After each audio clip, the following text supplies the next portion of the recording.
GPT-5 is here, but it's not what we imagined at all.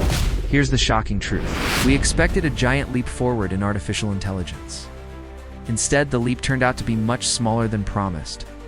Let's break down what happened and why many are underwhelmed. For months, AI communities buzzed with rumors about GPT-5's power. People imagined a model leaving every competitor far behind. Before we keep going, we're just starting out, and your subscribe and like helps us grow and share more with you. Join us.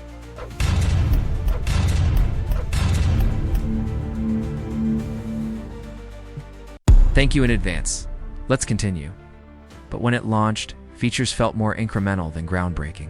It was progress, but not the leap we envisioned. GPT-5 merges all earlier models into one unified system. It offers both a standard and a think longer reasoning mode. Context window expanded to a massive 1 million tokens. Works with files, images, and autonomous AI agents. Despite upgrades, GPT-5 still makes some basic mistakes.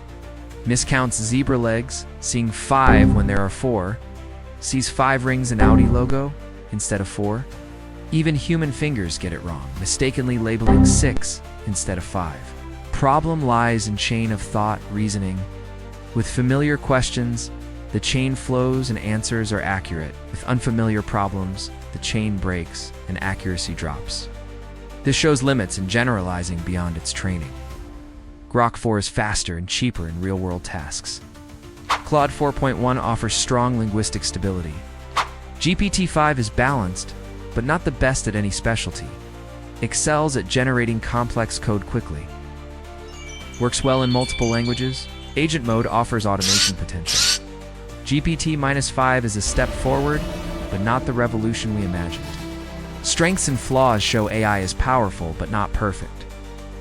A jump or a disappointment? If you've already tried it, comment below and share your experience with us. Want more game-changing AI tools like this? Hit follow, tag a friend, and drop the word tools in the comments. I'll send you the full list straight to your DMs. Keep pressing pause to grow smarter. See you in the next one.